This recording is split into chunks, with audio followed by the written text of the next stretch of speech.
Alrighty. Cool. Okay, we are finally go. My apologies, everyone. I was supposed to start a couple minutes ago, but we were working some technical difficulties. Those are now fixed. Great. So, welcome, friends. I know it's very dark in here. There's a reason for this. And we will discuss that here in a moment. But I hope you all brought your detective hats, because today we're going to be solving a little bit of a mystery. Now, many of you may have heard about... Ooh, my mic is overdriving. Many of you may have heard about forensics before. If you ever watched anything like NCIS or CSI Miami, no, CIS Miami wouldn't be Criminal Minds, a variety of other shows on the interwebs and whatnot. Oh, I should probably check. There is one person watching. Okay, now there is not one person watching. I'm not sure if my audio is actually transmitting. I think it is, but let's make sure of that. Yeah. Okay. For the one person who's watching right now, can you quickly send in the chat if you can hear me? If you can hear me, say, I can hear you. Great. Alright, I'm going to go on with the assumption. Oh, yeah, I can just check. Okay, yeah, you can. Yep, you can hear me. That's coming through loud and clear. I could have checked that myself. Okay. Great. So if you ever watched any sort of criminal investigator, forensics, television, whatnot, then you probably know that they like to use these lights to look around and look for clues. Well, that's boring. We can do much better than that. So that is exactly what we're going to do today. We're going to do much better than just looking around with a black light or a basic flashlight like this one right here. We are going to be doing some diffraction analysis. Ooh, what does that mean? Well, we're going to be using lasers. You can see my shirt says, "Don't mess with science. We have lasers." And then it has a cat in a box. It's actually Schrodinger's cat in a box, and it has lasers coming out of its eyes, which is exciting. So we can actually see here in this setup I have two lasers on a post right next to me right now. I will illuminate them for you. They're Mills-Griot lasers, and they're both helium neon lasers. Now, a laser is an optical element. It's a cavity resonator that allows you to analyze systems with coherent illumination. Oftentimes, when we do optics, we like to look at things not just with like a flashlight, which is incoherent illumination, or illumination comprised of a very broad spectrum, but we like to look at a very narrow spectrum radiance distribution, because we can do really cool things like what's called diffraction when we have radiation. Oh, hello, Amy. Good to see you. Yes, sorry I got started late. So with coherent radiation, like these lasers, you can see some spots in the back of the room back there from these lasers. And you might be able to tell there's something really interesting about these spots, and we're going to take a closer look at that here in a moment. But with these coherent light sources, like a laser light source, we can do some really interesting science. And one of the things that we can do with coherent source is we can explore what's called diffraction. So here you can see now, hopefully if that transitioned over, yes it did, you can see that we are experiencing some diffraction patterns in real time.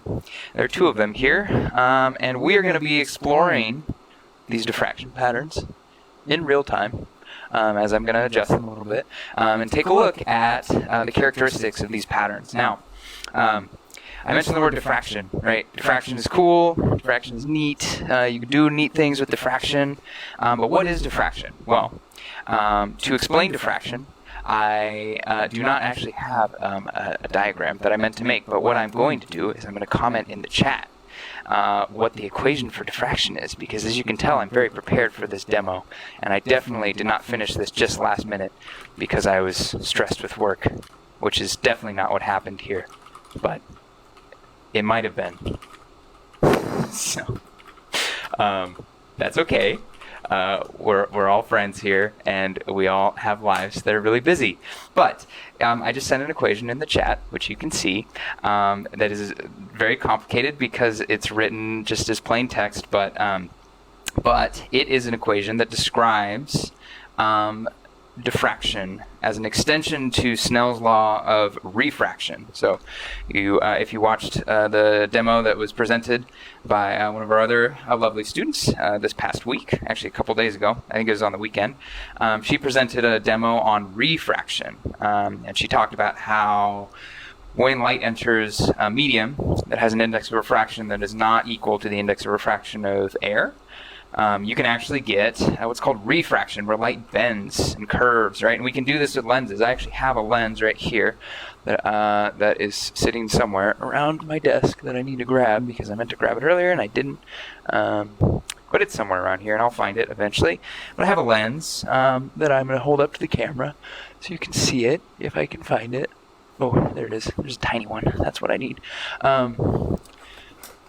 And lenses give us refraction, right? We can see refraction in our lenses because they have an index of refraction that's non-zero. And so if I hold this guy up to the camera here, you can see that I've got a little lens that's actually, right now it's reflecting light, but if I put it right in the path of the laser, you can see that I get this really impressive sort of pattern. I'm going to put it really close to the exit port, so we're actually going to image a portion of the laser beam and spread it out in space.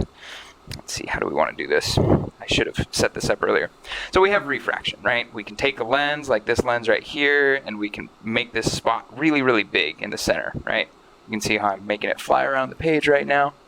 That is an example of refraction through a plano-convex molded plastic lens from Optimax, which is a great manufacturer of optics. So it's refraction. I'm taking a tiny lens, which I'm actually going to switch the camera again.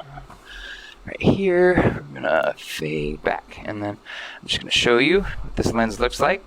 You can see it's a nice little molded lens that we have here, and it can be used to image things. I can even stick it right up to this camera here, like so.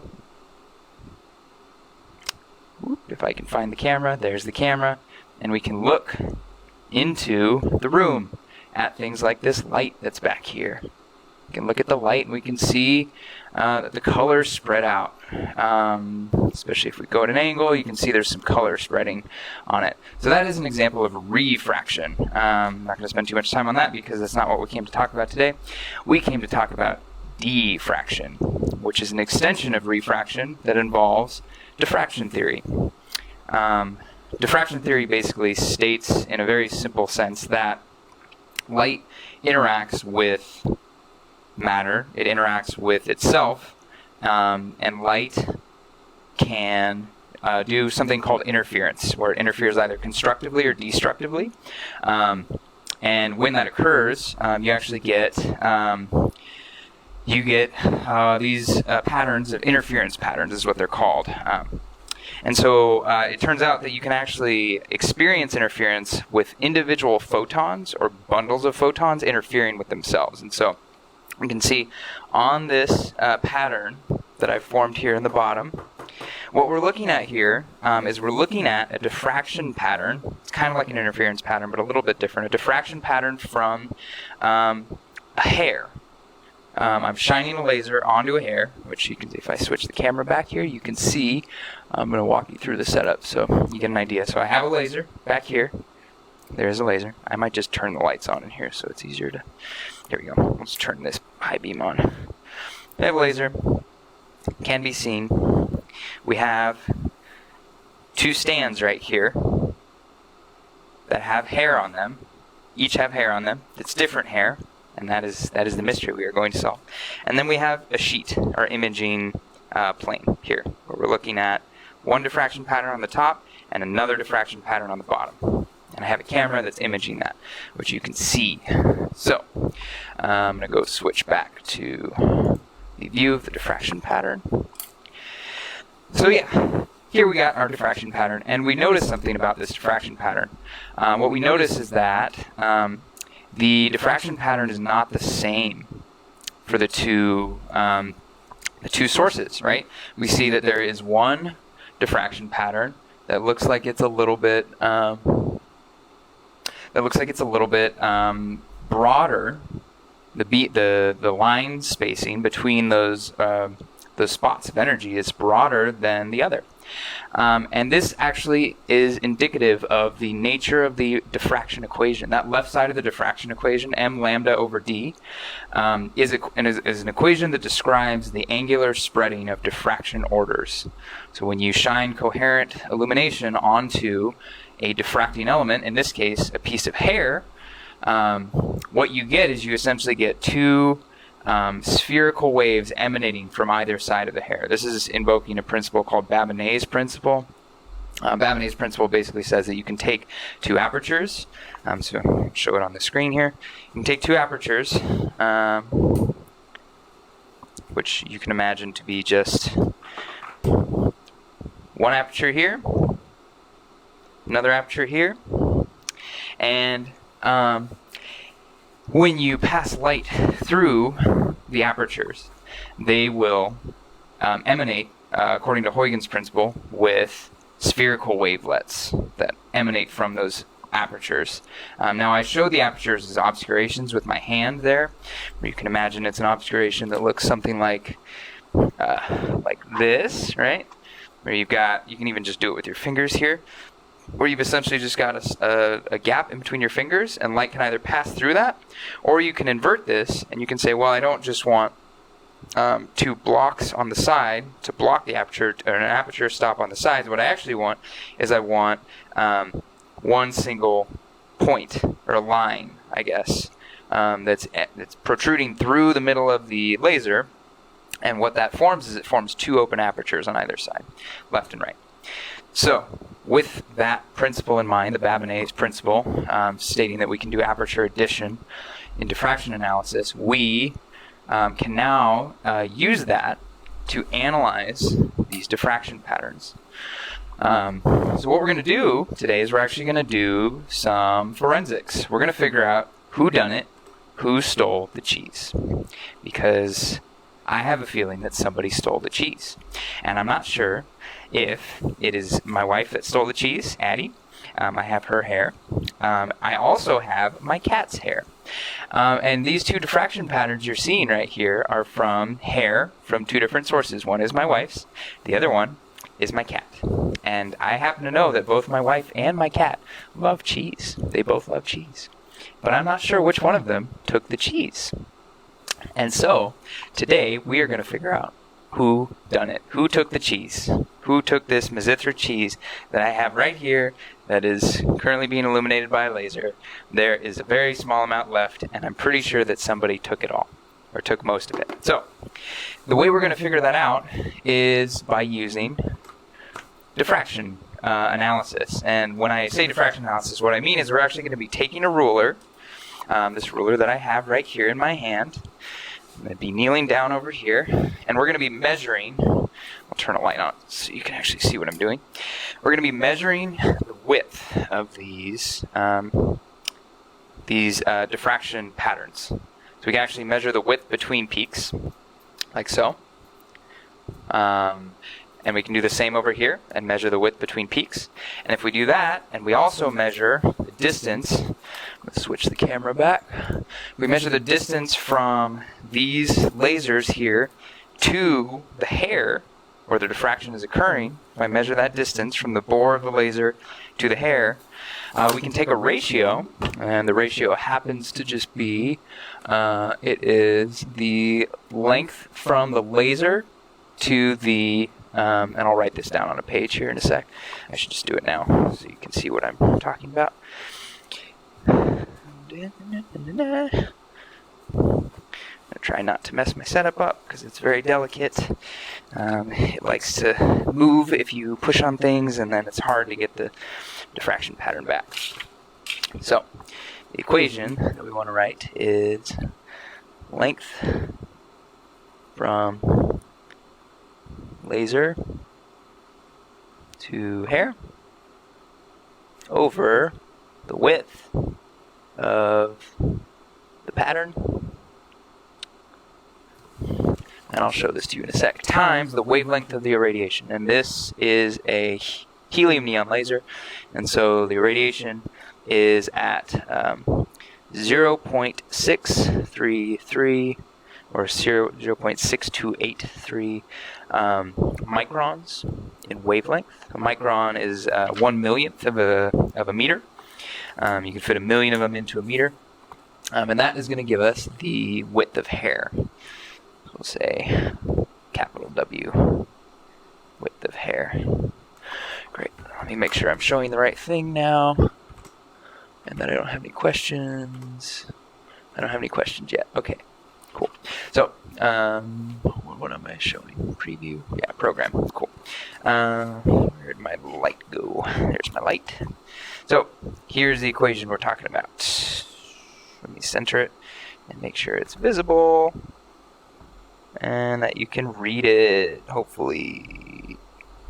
Yeah, there we go. So, the width of the hair is equal to the distance, the length from the laser bore to the hair over the width of the diffraction pattern spacing times the wavelength. And note that since we're dividing the laser length, or the length from laser to hair, by the width of the pattern, the units actually cancel, by dimensional analysis, which is nice because it means that I can just measure things in inches because I only have an inch ruler. I don't have a metric ruler, and so I can measure inches and then divide inch by inch and get a unitless quantity that scales the wavelength. And so what I'm going to do is I'm going to first measure the distance from the hair to the bore of the laser. I'm going to do it roughly. Here, let me actually do this with the lights on so you can see what I'm doing. Make sure, yeah, okay. Cool, so we're measuring the distance from the hair to the laser source. And I don't want to tap anything because it will ruin everything. So it looks like we're about 16 and a half inches away. So I'm going to write that down. That's for one of the, we haven't told you which one yet. But one of the hair samples is 16.5 inches away, and then what we're going to do is we're going to turn this light off and measure the diffraction pattern width in inches. And that's just the width between these peaks as I go out to the left here.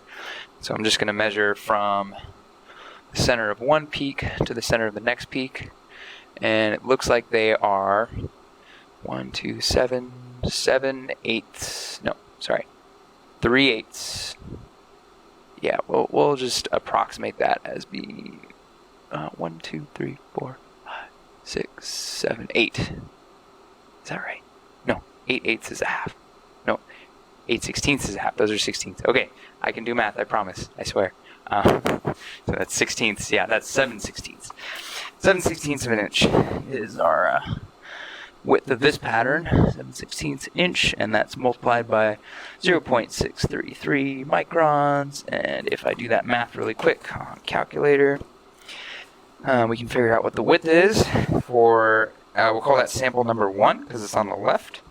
So let me pull out my calculator here, as in my handy dandy smartphone that has a calculator on it. So 16, we'll do bottom first, 7 divided by 16. 0.4375, and then we'll take that divided by 16.5.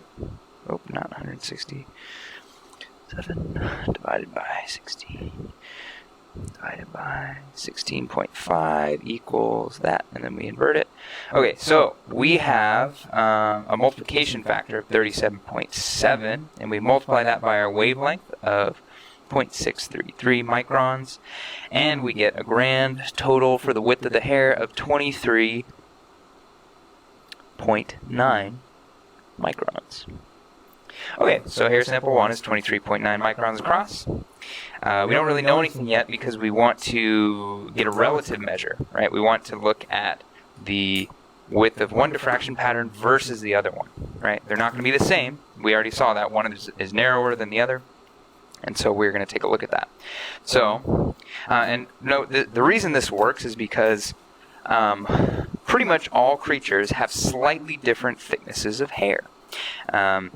Cats and humans do not have the same thickness of hair, it turns out. And so we are essentially analyzing the difference in the thickness of hair, because the thickness is what comes into that diffraction equation in the D term, m lambda over d. So d is the thickness of the diffracting element. In this case, it can either be a slit diffraction or it can be an obscuring diffraction element. In this case, we're using an obscuring hair as our diffracting element. So we know that the thickness of the first one, the first sample 1, was 23.9 microns, and so that's the D in the m lambda over d equation. And the m in that equation, while I'm measuring this, is 17.5. The m in that equation is the diffraction order, and so you can see, if I turn this light off again, you can see that there are multiple diffraction orders, right? It's not just one diffraction order across here, it's actually many diffraction orders. I'm going to switch the camera too. And it's a plurality of diffraction orders across. You can count them if you want, and you can see how they fall off in intensity as you go outwards from the central spot. And this is indicative of the way that diffraction works. For a slit diffraction, the irradiance pattern falls off with a what's called a sinc squared pattern. And the central irradiance has an envelope that follows something like a cosine function. But you can see that within that cosine function of overall fall off across from the innermost to the outer bits, there is actually fluctuation of the irradiation. And that's that sinc squared pattern that you can see where instead of just like an oscillating function, you see an oscillating function that decays as it goes outwards from the center. And that's characteristic of both slit diffraction and obscuration by a thin wire, thin hair. So we see that here, which is great. Okay, while we were talking about those other things, I went ahead and measured the distance from the laser to the second sample, sample number 2, which we do not know whose it is yet, either my cat Peach or my wife Addie, but we will find out momentarily. And now I'm going to measure the distance here. Make sure I'm on the right. Yeah, I'm on the right screen. So we're measuring the distance between diffraction patterns. That is 1. Let's see. We'll just put it on the ruler and line it up. So we've got 1, 2, 3, 4. 4/16 or 1/8. 1/8. Sorry, 2/8. 2/8, 1/4. Yes, I promise you, I can do math. I can do fractions. It was not my strong suit when I was a kid, but I've since learned how to do fractional reduction. But alas, you can see that I'm not always very good at doing them on the fly. But that's okay. You live, you learn. All right, so we can do that calculation now. We have 17.5 inches is the distance from the ladies, our multiplier. 0.633. Great. So our second hair sample has a width of 44.3 microns. So if we compare those two, we see something interesting. Now, in the leftmost spot here,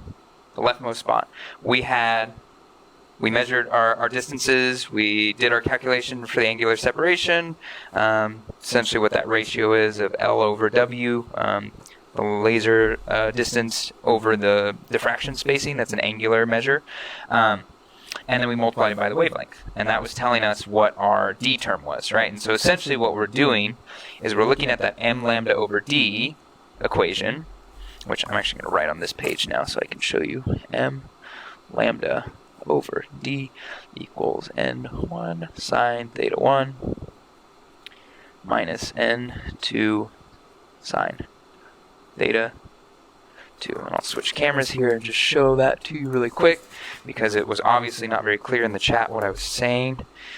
So this equation at the top of the page, right there, that equation. M lambda over D is equal to n1 sine theta 1 minus n2 sine theta 2. So what we're solving for down here with the 23.9 microns right up there and the 44.3 over here, we are solving for the D term in this equation up here. We're solving for this D in the denominator, which is the thickness of the hair. I probably should have used the same variable. Basically, this W hair is exactly the same as the D in that equation up here. Which is great, because it means that now we're analyzing the diffraction by the hair according to the thickness of the hair. And using this, we can actually make an educated guess as to which sample came from which culprit, which we don't know. It could be both are the culprit, but we will find out here in a moment, because I happen to know that the one who stole the hair is sample 1. Sample 1 on the left is the hair, stole the cheese. Stole this wonderful Mizithra cheese from Old Spaghetti Factory, which is really tasty. So sample 1, this one right here with the broader diffraction pattern, but the narrower hair width. The hair was 23.9, or we'll just call it 24 microns, versus contestant 2, or potential perpetrator number 2, who had a hair width of 44 microns. So what we've discovered is that a narrower hair width actually results in a broader diffraction pattern. I'm going to flip the camera so we can point that out again. Yeah. So broader diffraction pattern from 24 micron hair, narrower diffraction pattern from 44 micron hair. So we can take an educated guess and just say, well, my wife, nominally speaking, her hair is pretty thin, but comparatively, my cat's hair is very, very, very thin compared to my wife's. And so what I would deduce by logical deduction is that it is very likely that contestant 1 in this forensic analysis is my cat with 24 micron hair. And since I already said that my cat is, I said that contestant 1 on the left is the culprit who stole the cheese, because that was the hair that was found next to the pile of cheese on the ground, leading back to her cat tree, which might have also been a clue to help solve this mystery. But I did not take that into consideration because I wanted to do it the fun way.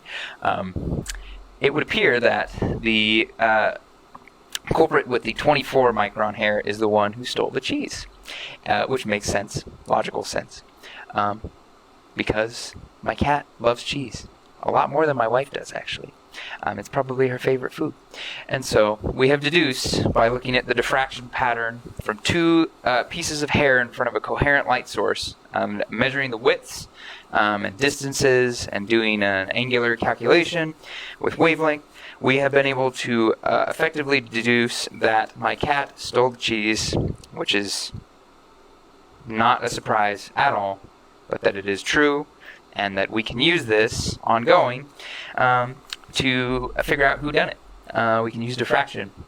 Diffraction can be used for all kinds of things, but in this particular example, we've used it to figure out that my cat is a thief and that she should be reprimanded and put in a little timeout.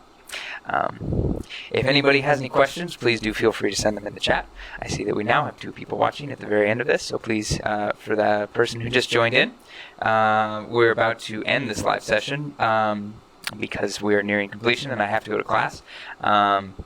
But do feel free to watch it from the beginning, and if anyone has any questions, don't hesitate to write them in the comments. I will be checking this later today as well. And if you have any more questions, we lost our second individual. Goodbye. If you have any other questions, do post them in the comments, even after the fact, whenever they show up while you're watching, and I will get back to you as soon as possible. I'll probably check this again later today after some of my meetings are done. But yes, thank you for joining me today for a little Blues Clues episode of Who Done It, and we found out that my cat done it, and that is no surprise to anyone at all. But thank you again for taking time out of your busy schedules to join me today, and that is all. And I wish you all a good day, and happy forensic scene and sciencing. Just do some optics. Oh, you should look at Mars tonight, by the way. It's quite beautiful. And even if you just have a pair of binoculars, Mars is huge right now, and you might be able to see the disk of Mars, because it's not going to be this close to Earth for another 2 years. So yeah, Mars is a good thing to look at. Even with the naked eye. Just go find it. It rises in the east about 7:30 p.m. in Tucson. So that's all. Bye, friends.